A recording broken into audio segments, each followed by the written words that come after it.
पाकिस्तान और बांग्लादेश के दौरान जहां पर पहले 5 T20 मैचेस खेले जाने थे, लेकिन अब शेड्यूल चेंज हो चुका है। 5 की जगह अब आपको 3 T20 मैचेस देखने को मिलेंगे।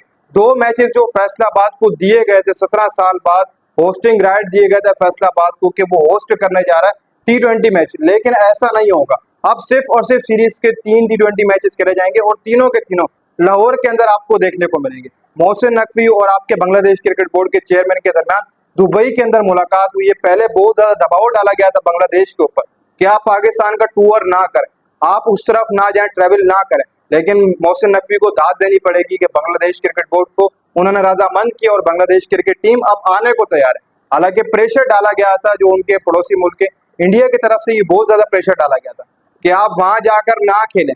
उसके पीछे की वजह आज सिचुएशन जो चल रही है, अब अगर देखा जाए तो इंडिया की तरफ से तो वही सिचुएशन वो बनाकर खड़े हैं, लेकिन वैसे अगर आप देखें तो PSL भी चल रहा है। PCB चेयरमैन मोहसिन नकवी ने भी यही बात रखी है बांग्लादेश क्रिकेट बोर्ड के आगे आज कि आपका जो PSL है वो आप देख रहे हैं, वो भी चल रहा है। आपके क्रिकेटर शाकिब अल हसन वो भी खेल रहे हैं, इसी के साथ दीगर क्रिकेटर जो आपके वो भी PSL खेल रहे हैं, इसमें कोई वो नहीं है, वो भी PSL खेल रहे हैं। देख लो PSL गैर मुल्की पेयर है, चल रहा है PSL, पिंडी की साइड चल रहा है, लाहौर की तरफ अभी आ जाएगा, तो उसमें कोई ऐसा नहीं है कि आप सीरीज के लिए मना कर दें या फिर आप ना।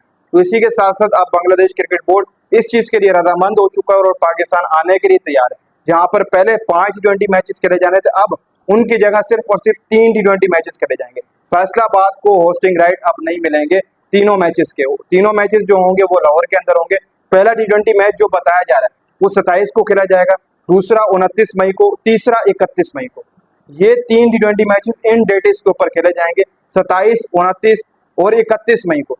ये 3 T20 मैचेस आपको गद्दाफी स्टेडियम लाहौर में देखने को मिलेंगे। अब 2 T20 मैचेस क्यों हटाएं, ये तो बांग्लादेश क्रिकेट बोर्ड भी बोल रहा है कि हमारी जो सीरीज है उससे भी हमें थोड़ा बहुत प्रेशर होगा, तो इसलिए हमारे प्लेयर कह रहे हैं कि ज्यादा मैचेस नहीं खेल रहे हैं। अब चलो जो भी है जैसा भी है, सीरीज तो हो रही है, 5 की जगह 3 हो रहे हैं तो बेस्ट है, क्योंकि पाकिस्तान के लिए सीरीज बहुत ज्यादा इंपॉर्टेंट है। अगर आप थोड़ा सा पीछे जाएं तो पाकिस्तान क्रिकेट टीम ने कोई बड़ी सीरीज नहीं खेली T20 की, अगर देखा जाए न्यूजीलैंड के अगेंस्ट खेली, वहां हमें हार का सामना मिला। और आगे आप सबको पता है कि जो कैलेंडर है क्रिकेट का T20 के अंदर हम नीचे आ जाएंगे अगर ऐसे चलता रहा, इसलिए सीरीज भी जीतना जरूरी है और इस सीरीज में नए लड़कों को ट्राई करना भी जरूरी है। और इसी के साथ साथ अब जो पाकिस्तान का कॉम्बिनेशन बन रहा है वो बहुत तगड़ा बन रहा है। अब जो शेड्यूल की अनाउंसमेंट है वो शायद इन्हीं डेट्स के ऊपर की जाएंगी, बहुत जल्द शेड्यूल अनाउंस कर दिया जाएगा। ठीक हो गया। इसी के साथ साथ जो आपका स्क्वाड है, पाकिस्तान का T20 स्क्वाड है बांग्लादेश के खिलाफ, उसका ऐलान भी बहुत जल्द कर दिया जाएगा। आज तो 20 तारीख के जरिए मैं व्लॉग कर रहा हूँ, इसके 2 या 3 दिनों के अंदर अंदर बताया जा रहा है कि आपके जो स्क्वाड है T20 स्क्वाड है 15 नाम वो अनाउंस कर दिए जाएंगे PCB की तरफ से ऑफिशियली तौर के ऊपर। लेकिन अगर उसके बरक्स देखा जाए PSL की परफॉर्मेंस से, तो इस वक्त साहिबजादा फरहान टॉप के ऊपर जा रहे हैं, 384 रन बोर्ड के ऊपर लगाए। एवरेज स्ट्राइक रेट हमें नजर आ रहा है साहिबजादा फरहान का, कल रात भी अच्छी पारी खेल करके हीरो बना हुआ साहिबजादा फरहान एक तरीके से। आपके 400 रन कंप्लीट होने आ रहे हैं इस PSL के अंदर, टॉप स्कोरर चल रहा है। वो तो कंफर्म है कि वो तो T20 स्क्वाड में आएगा ही आएगा।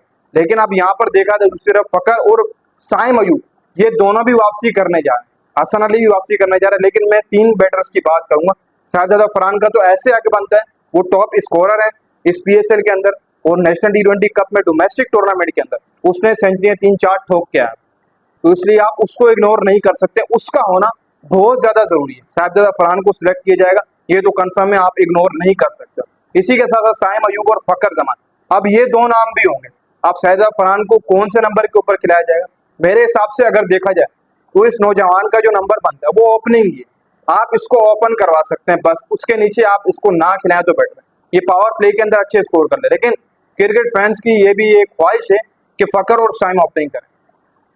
फकर साइम को भी आप जानते हैं तगड़े बैट्समैन है दोनों। फकर की जो शॉट्स हैं उसकी क्वालिटी अलग, हार्ड हिटर, फिर साइम अयूब की जो हमने शॉर्ट क्वालिटीज देखी वो आप सबके सामने। भले ही साइम अयूब ने इस PSL के अंदर कोई तगड़ी परफॉर्मेंस ना दी, लेकिन जो पिछले 2-1 आध मैचेस गुजरे उसमें थोड़ा बहुत साइम ने रन्स किए हैं, वो नजर भी हैं। साइम अयूब अच्छी फॉर्म में आ चुके हैं। कराची किंग के अगेंस्ट जो पारी खेल करके, जो शॉट्स खेल करके 9 लुक शॉट, वो भी देखने वाली थी, तो इसलिए साइम अयूब भी होंगे, फकर जमान भी होंगे, शाहजादा फरहान। लेकिन यहाँ से कौन ओपन करेगा, क्या फकर जमान 3 पर खेलेंगे, आपके साहिबजादा फरहान और साइम ओपनिंग करेंगे? मुझे ऐसा लगता है कि साइम और साहिबजादा फरहान ओपनिंग करेंगे, फकर को नंबर 3 के ऊपर खिलाया जाएगा, मुझे ऐसा लगता है। या फिर ऐसा भी हो सकता है कि साहिबजादा फरहान को ही नंबर 3 के ऊपर, लेकिन आप क्या कहते हैं ये भी आपने जरूर बताना है। इसी के साथ साथ हसन नवाज वो लेकर आएंगे और उसको मिडिल ऑर्डर के अंदर खिलाएंगे। और मैं समझता हूँ कि हसन नवाज मिडिल ऑर्डर के अंदर भी अगर आप खिलाएंगे तो वहां पर भी तगड़ी इनिंग करके दे देगा। इसी के साथ साथ अगर आप नीचे खिलाएंगे तो वहां पर भी आपको रन्स करके दे देगा। अब स्क्वाड का ऐलान जल्दी हो जाएगा। जल्दी जल्दी मैं आपको जो नाम बता दूं, कुलदीप शाह, हसन अली को सेंट्रल कॉन्ट्रैक्ट में वापस डाला जा रहा है। साइम अयूब, फकर जमान भी सेंट्रल कॉन्ट्रैक्ट में आ रहा है, जो नया सेंट्रल कॉन्ट्रैक्ट है इसमें डाला जा रहा है। हसन अली के हवाले से अच्छी खबर है कि हसन अली काफी लंबे अरसे बाद वापसी करेंगे पाकिस्तान क्रिकेट टीम। इसी के साथ साथ शादाब खान है, वो वाइस कैप्टन होंगे। सलमान अली आगा आपको कैप्टनसी करते हुए दिखाई देंगे।